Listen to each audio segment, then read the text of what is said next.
you're watching GEE News Recap. I'm your anchor Azin Jamir, bringing you the top stories of the week. Let's have a look at the stories that matter to the headlines. Aggrieved personnel of Nagaland Police, whose appointments were quashed by the High Court, staged a peaceful rally outside the police headquarters in Kohima on February 28, demanding justice. Dimapur District Administration has sought a 3-month period to vacate the dispensary that was operating within the premises of Government Middle School, Midland, Dimapur. Union Home Minister Amit Shah on March 1st reviewed the security situation in Manipur with a focus on bringing back normalcy in the restive state and surrender of illegal and looted arms held by different groups. A massive political row has erupted in Haryana after the body of Congress worker was found near the Sambla bus stand on the Rohtak-Delhi highway. And now the news in details.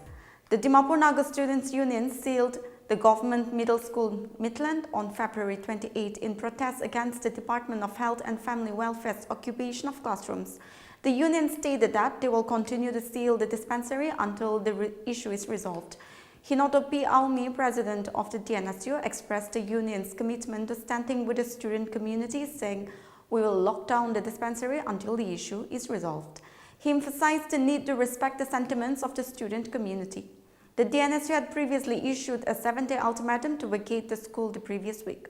The union had raised concerns over the health department's illegal occupation of the classrooms at GMS Midland to set up a dispensary. Despite an order from the Education Department to vacate the premises, the dispensary remains operational, continuing to disrupt the learning environment for students. In regard to the issue, the Dimapur District Administration has sought a 3-month period to vacate the dispensary that was operating within the premises.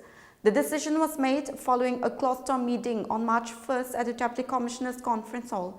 The meeting was attended by DC Dimapur, Dr. Dinujong Shichang, administrative officials, chief medical officer, representatives of the Dimapur Naga Students' Union, School Management Committee chairman, and Midland Colony Council members. Dr. Dinujong stated that a thorough discussion was held with all stakeholders regarding the dispensary's relocation.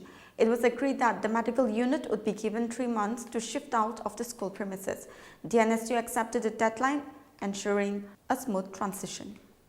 Aggrieved personnel of Nagaland Police, whose appointments were quashed by the High Court, staged a peaceful rally outside the police headquarters in Kohima on February 28, demanding justice. A memorandum was also submitted to Director General of Police Rupin Sharma seeking a resolution to their grievances. As per the sources, a total of 1,138 police personnel from the 2018 to 2020 batch were affected by the High Court's order. The affected personnel belong to various units under the state's Home Department, holding placards with slogans such as "We don't want another faction," "Why recruitment again?" and "We are frontline COVID warriors." The aggrieved personnel voiced their concerns during the rally, which was conducted from 10 a.m. to 11 a.m. with prior approval from the district administration. A total of 150 representatives representing 40 units participated in the march to the police headquarters to submit their demands. The court ruling, made in response to a writ petition, had nullified the recruitment, citing irregularities in the appointment process. The petition, filed in 2022 by unemployed youths, challenged the backdoor appointments made by the state government without any public advertisement. The petitioners had argued that these appointments were arbitrary and violated Articles 14 and 21 of the Indian Constitution. The High Court upheld the petitioners' claims and ordered the government to conduct fresh recruitment, ensuring strict adherence to eligibility criteria and physical examination standards. While granting a relaxation in the upper age limit for both the affected personnel and the petitioners, the court ruled that the state must advertise the post in local newspapers and conduct a transparent hiring process. The affected personnel were allowed to continue in service for 6 months from the date of judgment or until fresh appointments were met, whichever was earlier. In January this year, the Supreme Court dismissed a special leave petition challenging the Guwahati High Court's order. Union Home Minister Amit Shah on March 1st reviewed the security situation in Manipur with a focus on bringing back normalcy in the restive state and surrender of illegal and looted arms held by different groups. This is the first security review meeting chaired by Amit Shah after the president's rule was imposed in the state. The president's rule was imposed in Manipur on February 13 after N. Biren Singh resigned as the chief minister. The state assembly, which has a tenure till 2027, has been put under suspended animation. The sources added that the focus of the meeting was on bringing back to the pre-May 2023 level of normalcy and on the surrender of illegal and looted arms held by different groups. The meeting was held at the Ministry of Home Affairs in New Delhi. Senior officials, including Manipur Governor Ajay Kumar Bala, officials from the Manipur government, top army officers and senior officials from paramilitary forces were present at the meeting. The security review meeting is being held after the February 20 ultimatum given by the governor to everyone holding illegal and looted arms to surrender. Manipur has been witnessing ethnic violence since May 2023, and since then, 250 people have lost their lives in the restive state. The violence started after a tribal solidarity march was organized in the hill districts to protest against the Meiteis community, demanding for scheduled tribe status in May 2023.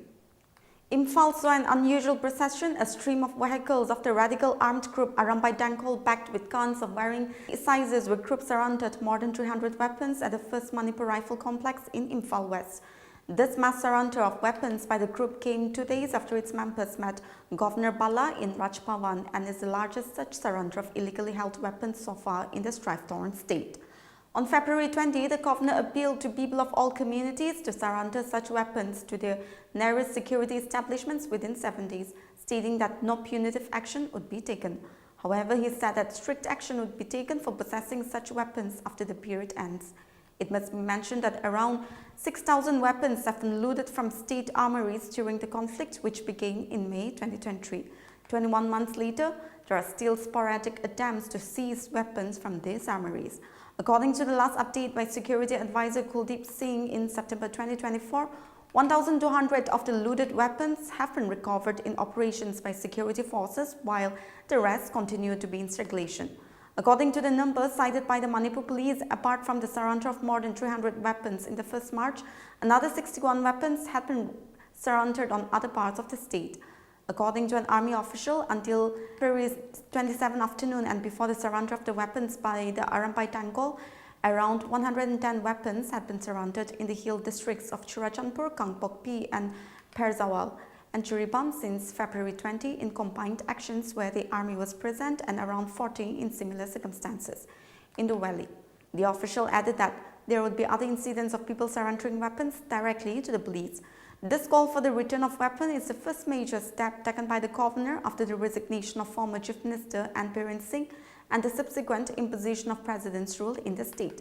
Biren Singh himself had issued appeals for the return of looted arms several times, as had Union Home Minister Amit Shah during his visit to the state a month after the violence started in 2023. But this is the first time that such an appeal has yielded results.